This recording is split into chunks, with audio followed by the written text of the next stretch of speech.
დიდება უკრაინას, დიდება საქართველოს, ძირს რუსეთის დამპალი იმპერია. სწორედ ეს შეძახილები გვესმის სიმბოლურ მარშზე, რომელიც უკრაინის დამოუკიდებლობის დღეს ეძღვნება. სიმბოლურად ეს ადამიანები, რომლებიც ახლა დედაქალაქის მთავარი გამზირისაკენ მიემართებიან, დაიძრნენ თავდაპირველად შეიკრიბნენ ჭავჭავაძის გამზირზე ტარას შევჩენკოს ძეგლის მიმდებარედ. აგრეთვე მოვისმინეთ მისი ლექსიდან ფრაგმენტი და აქედან გამომდინარე ამ საერთო სულისკვეთებითა და ძირითადი იდეით გამოემართნენ აქციის მონაწილეები დედაქალაქის მთავარ გამზირზე. მათი მთავარი სათქმელი არის ის, რომ უკრაინა ახლა ყველას თავისუფლებისათვის იბრძვის, რომ ის არის ყველაზე დამოუკიდებელი და ყველაზე თავისუფალი. თქვენ ახლა ჩემს ზურგს უკან ხედავთ უკრაინის გიგანტურ დროშას, რომელიც სიმბოლურად გაიშალა. მის თავზე საქართველოს დროშა ფრიალებს. მოკლედ დღეს აქ არიან შეკრებილები ადამიანები, რომლებიც ძალიან კარგად აცნობიერებენ თუ რამხელა ძალა აქვს ახლა ერთიანობას, რამხელა ძალა აქვს თავისუფლებას. ისინი უცხადებენ სოლიდარობას უკრაინას და ამბობენ, რომ უკრაინა აუცილებლად გაიმარჯვებს. მინდა რომ ჩვენმა საზოგადოებამ იცოდეს, რომ უკრაინის და საქართველოს ამ ორი ერის ასე ვთქვათ ერთმანეთთან დაკავშირება ახლა არ დაწყებულია ეს ისტორიულად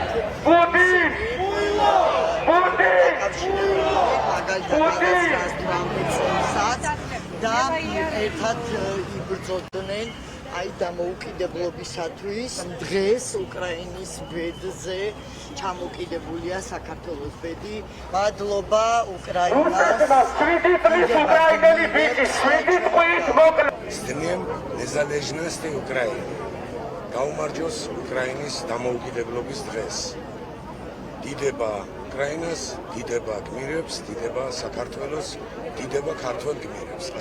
ძალიან რომ არ უჭერდეს ჩემ ქვეყანას, ახლა აქ არ ვიქნებოდი და ისევ მათთან ერთად, მათ გვერდით ფრონტის ხაზზე ვიქნებოდი. ზელენსკი არის ჩემთვის ჩერჩილიც და კიდე ბევრი დიდი ქვეყნის მეთაური, რომელმაც ამხელა საშინელ მანქანას, რომელსაც ქვია ტერორისტული ქვეყანა რუსეთი, დაუდგა წინ. ამომს უკრაინა აუცილებლად მოიგებს, უკრაინა აუცილებლად გაიმარჯვებს და ერთი თაობაც კი აღარ არის საჭირო რუსეთისთვის, რომ რუსეთი აღარ იარსებებს.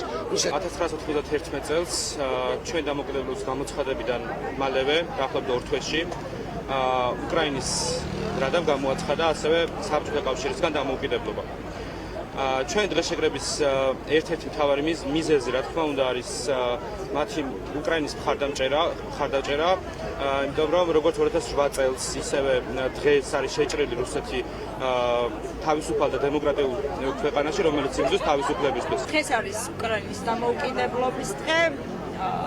უკრაინა ყველა ვიცით, რომ ახლა ომშია და მინდა გამოვხატოთ მათდამი ერთგულება, მხარდაჭერა, მეგობრობა და უსულო გამარჯვება ჩვენ სამშობლოებს. გამარჯვება გვჭირდება როგორც მათ, ისევე ჩვენც.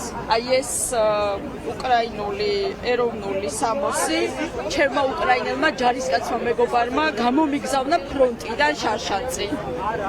ეს არის ძალიან ძვირფასი ჩემთვის.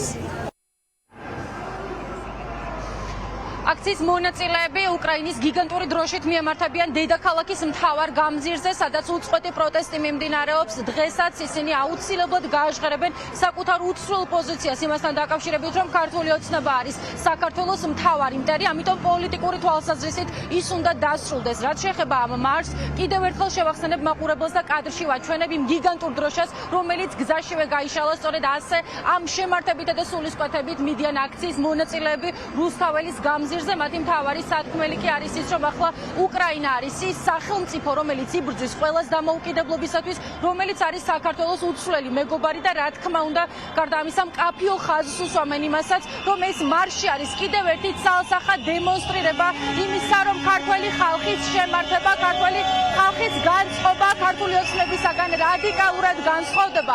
ახლა თქვენ გესმით ხმაური ჩემს ზურგს უკან, ამ წამს ჟღერდებოდა უკრაინის ჰიმნი და ახლა კი აქციის მონაწილეები ამბობენ დიდება უკრაინას, დიდება საქართველოს. ასეთი არის განწყობები, სწორედ ასეთი შემართებით მიემართებიან აქციის მონაწილეები რუსთაველის გამზირისაკენ.